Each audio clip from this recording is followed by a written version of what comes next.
What if I told you that the world's most popular sport was once banned because people thought it was too violent, too chaotic, and completely out of control? No rules, no referees, no boundaries. Just hundreds of people kicking a ball through entire towns, knocking down market stalls, trampling gardens, and sending anyone who got in the way diving for cover. Kings despised it. Church leaders called it sinful. Entire governments tried to shut it down. And somehow, none of that stopped it. That chaos, that raw, uncontrollable energy, became a $200 billion global empire watched by more human beings than any other sport in history. This is the evolution of soccer, and it starts exactly where you wouldn't expect it to. To understand what soccer became, you first have to understand what it was, and what it was nothing short of madness.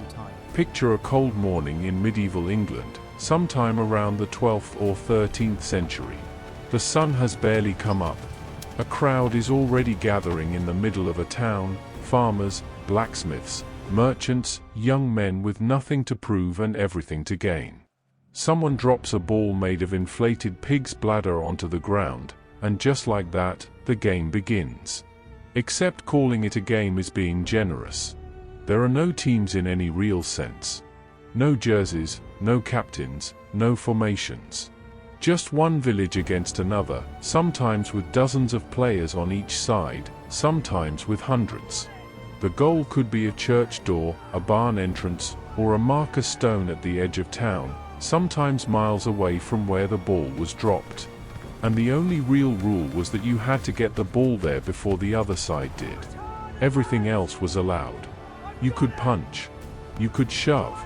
You could grab a man by his collar and drag him into a ditch if it meant your side gained ground.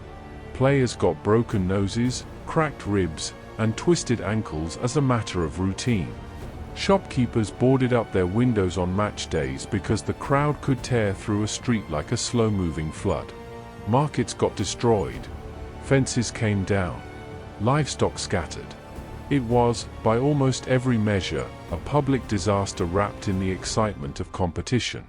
And yet people absolutely loved it. The reason wasn't hard to understand. Life in medieval England was hard and repetitive for most people, long days of physical labor with very little relief. These matches gave entire communities something to gather around, something to feel together, a shared rush of energy that nothing else provided. Winning meant bragging rights that lasted for months. Losing meant training harder before the next match. The violence wasn't a flaw to the people playing. It was part of the appeal. But not everyone saw it that way. In 1314, King Edward II had seen enough. He issued a royal proclamation banning the game outright in the City of London, describing it as a mob activity causing damage to property and injury to citizens. It wasn't the last ban either. Over the next few centuries, at least 30 different royal and government decrees tried to stop people from playing. Edward III banned it. Richard II banned it. Henry IV banned it.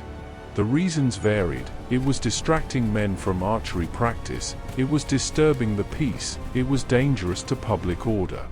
At one point, playing could result in imprisonment. None of it worked. People played in fields outside city limits. They played early in the morning before officials were awake. They played in smaller groups to attract less attention and resumed when the coast was clear. The game kept spreading, kept evolving in small ways, kept pulling people back in no matter what anyone said about it. That kind of staying power doesn't come from nowhere.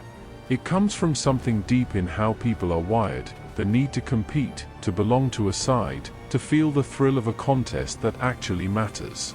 The kings could issue as many decrees as they wanted. The game wasn't going anywhere. For centuries, soccer existed in a kind of organized disorder. Different towns played by different customs. Different schools made up their own versions. In some places you could use your hands. In others you couldn't. In some versions, tripping was fine. In others, it wasn't. There was no single game called soccer, just dozens of variations that shared a basic idea: get the ball to the other end before the opposition does. That started changing in the early 19th century, and the change came from an unlikely place, the private schools of England. Schools like Rugby, Eton, Harrow, and Winchester had all adopted their own forms of the game as a way to keep students active and build what teachers called character. The problem was that when boys from different schools tried to play together, usually at university, the matches collapsed into arguments almost immediately. Eton boys played by Eton rules. Rugby boys played by rugby rules. Nobody could agree on whether you could handle the ball, whether you could run with it, or how hard you were allowed to tackle. Games that should have lasted an hour turned into lengthy debates about what was even allowed. Something had to give. On the 26th of October, 1863, representatives from 12 London clubs and schools gathered at a tavern called the Freemasons' Arms and decided to settle the matter once and for all. They formed the Football Association, the world's first governing body for the sport, and over a series of meetings that followed, they hammered out a set of rules that would apply to everyone. The changes they agreed on were simple but transformative. You could not carry the ball with your hands. You could not trip, hold, or strike another player. The field had defined boundaries. Teams had agreed sizes. Fouls were recognized and punished. For the first time, the game had a shape that everyone playing it shared. But those meetings also produced one of the most important splits in sports history. A group of clubs refused to give up the right to carry the ball and tackle players below the waist. They walked away from the Football Association and eventually developed their own sport, rugby. That single disagreement in a London tavern is the reason that today, when most of the world says football, they mean a game played almost entirely with the feet, while a small number of countries use the same word for a completely different sport. The newly codified game spread through England with remarkable speed. Clubs formed in cities and towns across the country. Matches drew growing crowds. The idea of watching, not just playing, started to take hold. In 1871, the FA Cup was established, the world's oldest soccer competition still running today. In 1888, the Football League launched, giving clubs a structured season with regular fixtures and a champion at the end. The sport was organizing itself at every level, and with that organization came legitimacy, money, and ambition. What had started as a lawless mob game in medieval streets was now a structured competition with clubs, leagues, trophies, and paying supporters. The foundation of the modern game was in place. All it needed now was a world to conquer. Britain in the 19th century was the center of a global empire, and British people were everywhere. Sailors docked in ports across South America. Engineers built railways through Argentina, Brazil, and Chile. Merchants settled in trading cities from Buenos Aires to Bombay. Teachers and missionaries set up schools in Africa and Asia. And wherever British people went for any length of time, they brought their habits with them. Their food, their language, their customs, and their games. Soccer traveled the world tucked inside the ordinary lives of working British men, and what happened next was one of the most remarkable cultural transfers in history. In Argentina, British railway workers formed the first clubs in the 1860s and 70s. Local Argentinian men watched, grew curious, and started playing themselves. Within a generation, the sport had moved completely out of British hands and into Argentine culture, where it took on its own personality, intensely passionate, deeply tied to neighborhood identity, and capable of stopping an entire city in its tracks on match day. The rivalry between Buenos Aires clubs Boca Juniors and River Plate, born in the early 20th century, would eventually become one of the most charged sporting contests on the planet. Brazil received the game through a similar path, but what happened there was unlike anywhere else. When a young Brazilian man named Charles Miller returned from studying in England in 1894, he stepped off the boat with 2 soccer balls and a set of rules in his bag. What Brazil did with those rules over the next century produced a style of play so distinct and so beautiful that it changed how the world thought about what the sport could look like. Brazilian soccer became fluid, improvisational, and creative, less about rigid structure and more about individual expression within a team framework. It produced Pelé, Ronaldo, Ronaldinho, and a way of playing the game that coaches and fans still study and admire today. Germany took the sport in a different direction. Shaped by a culture that valued discipline, preparation, and collective effort, German soccer became tactical and organized. Where Brazilian players might improvise, German teams planned. Where others relied on individual brilliance, Germany built systems that could function without it. That philosophy would eventually produce one of the most successful international programs in World Cup history. In Africa, the game arrived through colonial contact but grew into something entirely its own.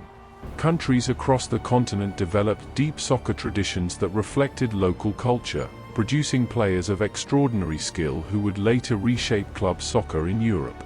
Today, African leagues and national teams are among the most watched and talked about in the world. What made soccer so uniquely adaptable was its simplicity. You needed almost nothing to play.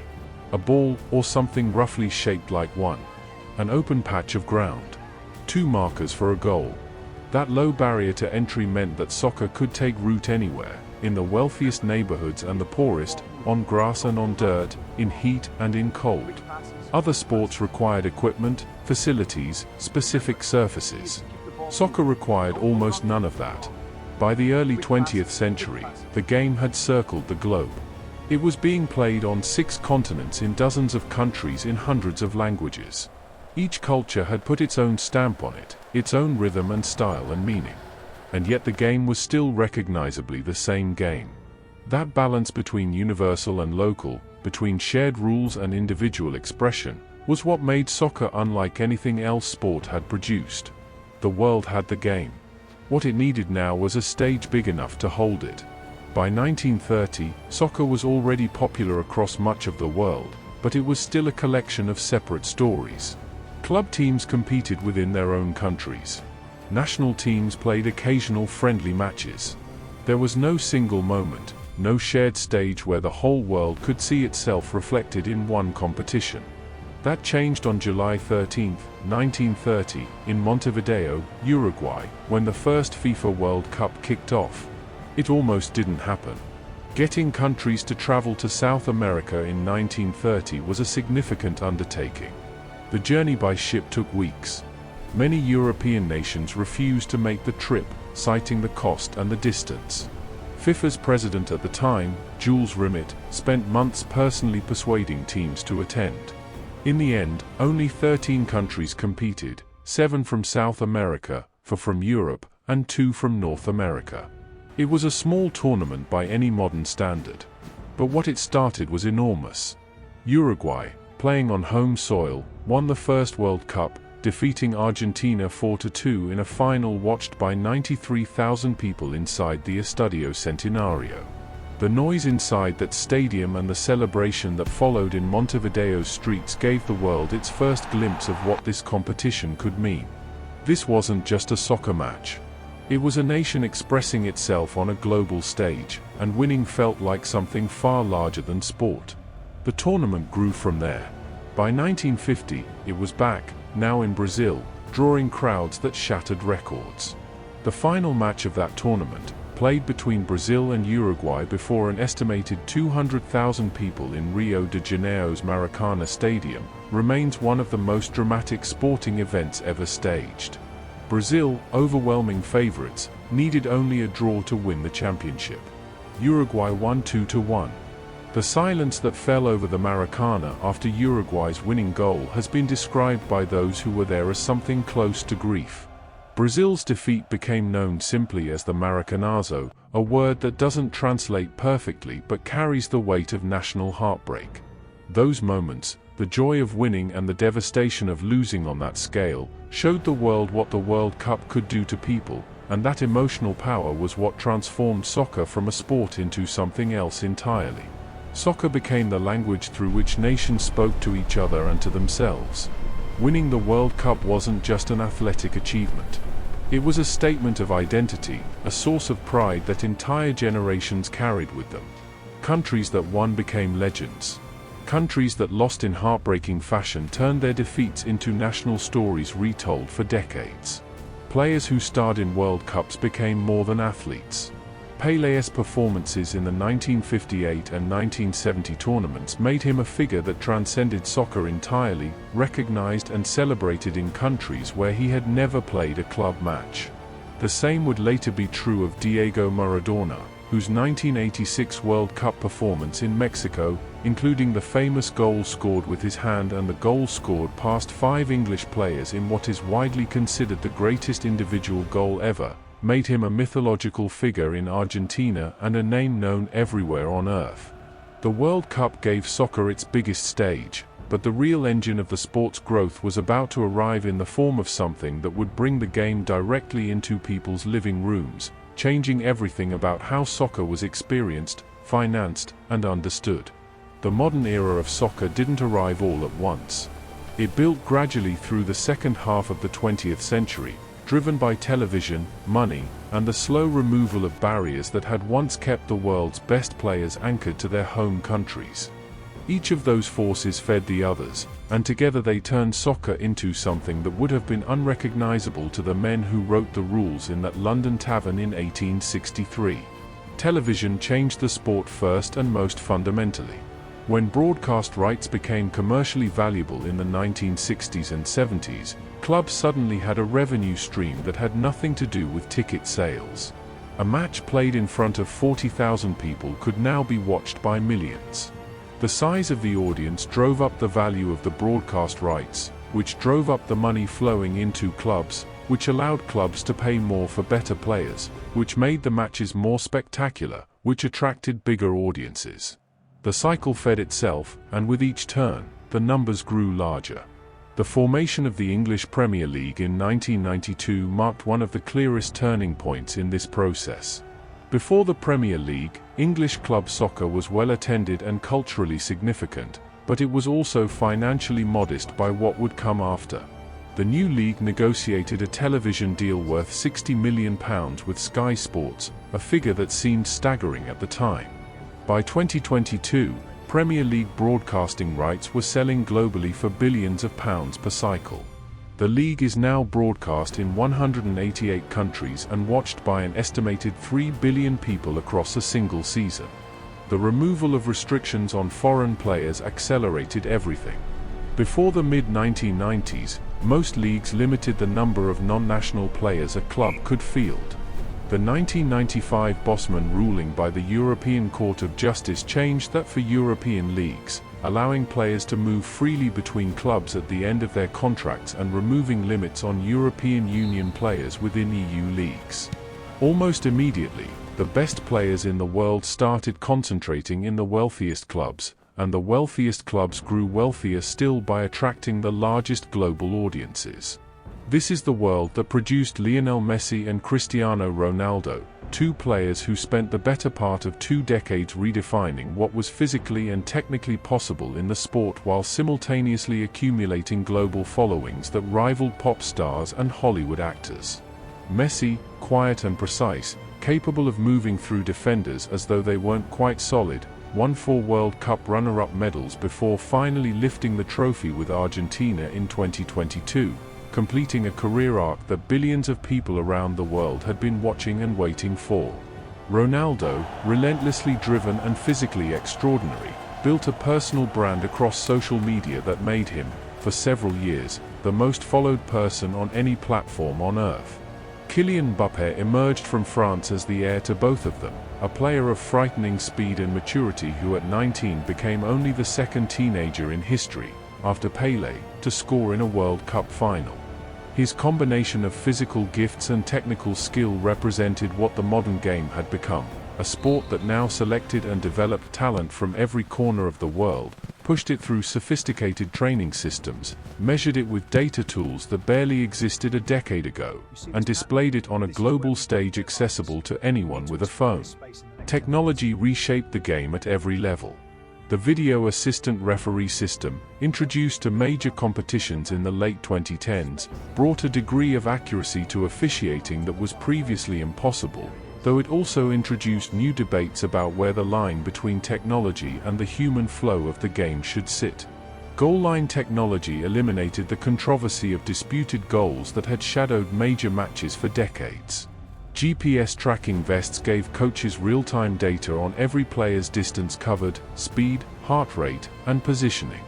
Analysts with access to machine learning tools could now break down an opponent's patterns with a precision that made old-fashioned scouting look primitive by comparison. The business of soccer expanded to match the reach of the game. Transfer fees that once seemed absurd became routine. In 2017, Paris Saint-Germain paid €222 million to sign Neymar from Barcelona, a figure so large it required a moment to process. Clubs became global brands with merchandise markets, academy systems, and commercial partnerships spanning multiple continents. The largest clubs now operate less like sports teams and more like entertainment multinationals, with revenue streams from sponsorships, streaming deals, branded content, and global tours that take them to stadiums in Asia, North America, and the Middle East. Soccer had traveled a long way from a pig's bladder kicked through the streets of a medieval English town. The question now wasn't whether it would keep growing. It was what shape that growth would take next. Soccer has always evolved by absorbing whatever the world around it was doing. When the world industrialized, soccer organized itself into leagues and governing bodies. When the world globalized, soccer followed trade routes and colonial networks across every continent. When the world went digital, soccer built broadcast empires and social media presences that dwarfed most other forms of entertainment. The pattern is consistent. The game changes because the world changes, and it has always found a way to stay relevant inside those changes. What's coming next is bigger than anything that's come before. Artificial intelligence is already reshaping how clubs recruit, train, and prepare. Systems that can process thousands of hours of match footage and isolate patterns invisible to the human eye are now standard tools at elite clubs. AI-powered scouting platforms can identify a 17-year-old playing in a minor league in West Africa and flag their statistical profile to a technical director in Madrid or Manchester within days. The democratization of that kind of analysis means that talent will increasingly be found earlier, developed more precisely, and wasted less often. For the game itself, that means a continuing rise in the overall quality of play at every level. Refereeing is the area where technology will create the most visible change in the coming years. Current VAR systems are effective but slow and often confusing for fans in stadiums who can't see what's being reviewed or why. Next-generation systems using multiple fixed cameras, player tracking chips, and AI decision engines are already in testing in several competitions. The end point of that development is a system where offside calls, handball decisions, and foul assessments are made automatically in real time, removing human error from those moments entirely while keeping a human referee present for the decisions that require judgment and game management. The format of the game itself may shift. FIFA's expansion of the World Cup to 48 teams beginning in 2026 is already reshaping how qualifying works and which nations get a genuine pathway to the tournament. New competition formats are being tested in club soccer, with leagues experimenting with conferences, playoff rounds, and expanded continental tournaments designed to create more meaningful matches across a longer portion of the season. The traditional single-table league format, largely unchanged since the 1880s, may not survive the next 30 years intact. Broadcasting will change the experience of watching soccer more than anything else in the near term. Streaming platforms have already begun acquiring live sports rights that once belonged exclusively to traditional broadcasters. The generation now growing up watching soccer on phones and tablets has different expectations about how sport should be delivered: multiple camera angles on demand, real-time statistics overlaid on the picture, interactive features that allow viewers to choose what they focus on. As that generation ages into the primary audience for the sport, broadcasters and clubs will have to redesign the viewing experience around those expectations. The globalization of the player market will continue to flatten traditional hierarchies. South American and African leagues, historically exporters of talent to Europe, are beginning to invest more seriously in retaining their best players and building their own commercial profiles. The Saudi Pro League's aggressive recruitment of elite players in 2023 and 2024, pulling names like Ronaldo, Benzema, and Neymar out of European competition, signaled that the geography of top-level soccer is shifting. Within 20 years, it is entirely plausible that the world's most-watched league will not be European. Women's soccer stands at the beginning of its own exponential growth curve. The 2023 Women's World Cup in Australia and New Zealand shattered attendance and viewing records, with the final drawing audiences comparable to major men's tournaments a decade earlier. Investment in women's club competitions, player development infrastructure, and broadcast rights is accelerating. The gap between the men's and women's games in terms of commercial scale and global profile will narrow significantly over the next generation. And then there is the question of what the game looks like at the community level, which is where it began and where it still draws most of its meaning. All the technology, all the money, all the global branding means very little without the child kicking a ball against a wall in a Lagos backstreet, the Sunday league team playing on a muddy pitch in rural Scotland, the group of teenagers using two piled-up jackets as a goal in a Buenos Aires park. Those moments are where soccer's next generation of players and fans comes from, and they are also where its soul lives. The game that was once banned for being too chaotic has become the most organized, most watched, and most financially powerful sport in human history. It has survived royal decrees, world wars, corruption scandals, and the full weight of the modern attention economy. It has done that not by becoming simpler or safer or more controlled, but by remaining, at its core, the same thing it always was: a contest, a community, and a reason to care deeply about something you cannot control. Whatever comes next, that hasn't changed. And as long as it doesn't, the evolution of soccer is nowhere near finished. From chaotic village battles with no rules and no referees, through colonial trade routes and smoky London taverns, through the first World Cup final and the billion-dollar broadcast deals, through Pelé and Maradona and Messi and whoever comes next, soccer has done something no other sport has managed at the same scale. It has made itself home everywhere. Every culture that touched it found something in it that felt like their own. Every generation that played it found a reason to pass it on. That is not an accident of history. That is the result of a game simple enough to play anywhere and deep enough to mean something different to everyone who plays it. This is not just soccer. This is evolution in motion. And this is still just the beginning.